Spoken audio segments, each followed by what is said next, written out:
ကျွန်တော်တို့တော်တော်များများမှာရောအခုခေတ်လိုင်းပေါ်မှာရောကျွန်တော်တို့ဗုဒ္ဓဘာသာကိုပုတ်ခတ်စော်ကားနေကြတဲ့တချို့တော့ဘာသာဝင်တွေအများကြီးရှိတယ်ကျွန်တော်အောက်ထဲမှာပို့အောက်မှာလမ်းမှတ်တဲ့အရာတွေအားလုံးကိုတော့ကျွန်တော်ကဖျက်ပစ်လိုက်တယ်ဘာကြောင့်ဖျက်ပစ်ရတယ်လဲဆိုတော့ကျွန်တော်တို့ဗုဒ္ဓဘာသာဝင်တွေမှာလည်းခန္တီပါရမီနုနယ်တဲ့လူတွေအများကြီးရှိတယ်ဒီလူတွေကမြင်တဲ့အခါမှာတယောက်နဲ့တယောက်ဆဲဆိုးအမုန်းတရားတွေပွားအာဟုလူတွေယူပြီးတော့ဘာမှအကျိုးမရှိတဲ့အရာကြီးမို့လို့နောက်ပြီးတော့ကိုယ်ဘာသာဝင်တွေကိုသိစေချင်တာကအမြင်မတူလို့ဆဲဆိုလိုက်လဲနှစ်ဦးနှစ်ဖက်ကောင်းကျိုးရှိမလာနိုင်ဘူး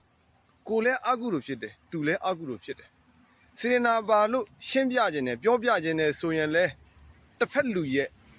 ပါရမီနဲ့ဉာဏ်အနေထားကိုအရင်ဆုံးသုံးသပ်စေခြင်းတစ်ဖက်လူကကိုဒီစကားတွေပြောလိုက်ရင်နားလည်နိုင်လောက်တဲ့ဉာဏ်ပါပမလားဆိုတာကိုအရင်တွေးစေခြင်းနဲ့သုံးသပ်စေခြင်းနဲ့ပေါ့ဥပမာဘာသာကြားတစ်ယောက်နဲ့စကားပြောတယ်ဆိုပါစို့ကိုအနေနဲ့သူ့အပေါ်မှာစေရနာမေတ္တာရှိလို့ကိုဘာသာအကြောင်းကိုဒါပြောပြခြင်းနဲ့ဆိုရင်ဒါခင်ဗျားတို့ကဆချင်းအနေနဲ့တစ္ဆာ၄ပါးတို့မဂ်ကင်၈ပါးတို့တကယ်နဲ့နဲတဲ့တရားတွေပေါ့ဗုဒ္ဓရဲ့နဲ့နဲတဲ့တရားတွေကိုသွားထည့်လိုက်လို့ရှိရင်သွားပြောလိုက်လို့ရှိရင်တို့မှနားလည်နိုင်တဲ့ဉာဏ်မပါဘူးဗျတို့ကိုအရင်ဆုံးအနေနဲ့ပြောတင်တာကကံရင်အကျိုးဖြစ်တဲ့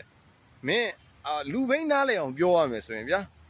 မင်းခိုးရင်တခိုးဖြစ်မယ်မင်းလိန်ရင်လူလိန်ဖြစ်မယ်မင်းခိုးရင်မင်းရှိနေရင်တို့ပစ္စည်းဥစ္စာကိုတို့စိတ်မချဘူးအဲ့ဒါမင်းခိုးတဲ့အတွက်ကြောင့်မင်းပေါ်ဓာတ်ရိုက်လို့တယောက်တာမင်းလိန်ရင်လူလိန်ဖြစ်မယ်မင်းပြောတဲ့စကားကိုဘယ်သူမှမယုံကြည်ဘူးအဲ့ဒါမင်းလိန်တဲ့အတွက်ကြောင့်မင်းအပေါ်မှာအကျိုးတက်ရောက်မှုရှိတာအဲ့အကျိုးတက်ရောက်မှုကိုဘယ်သူကမှကြားဝင်ခံလို့မရဘူးဒါကံကြီးကြိုးတရားပဲဒီလောက်ပြောလို့မှနားမလည်နိုင်တဲ့ဉာဏ်မပါတဲ့လူမျိုးတွေကိုခုနကတစ္ဆာ၄ပါးတရားတို့မဂ်ကင်၈ပါးတို့သွားဟောနေလေအပူပဲနွားပလတာကျွေးတယ်လို့ဖြစ်နေမှာလီကုံတာပဲဖတ်တယ်မှာအဲ့ကြိုင်